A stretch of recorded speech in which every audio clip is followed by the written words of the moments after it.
স্বেচ্ছাসেবক দলের আহ্বায়ক। আমার কথা হচ্ছে এটা সরকারি চাল।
আমি মোহাম্মদ আমিনুল ইসলাম।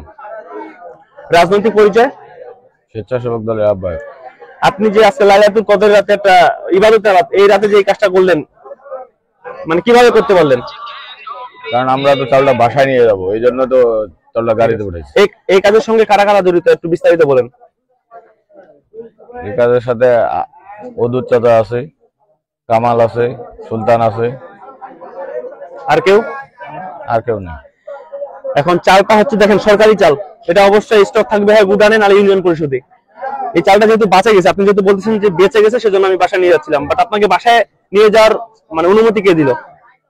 অনুমতি কেউ দেয়নি। আপনি নিয়ে গেলেন কেন? নিতে যাচ্ছিলেন মানে নিতে আসলেন কেন? আমরা আসছিলাম নিতে আর কি।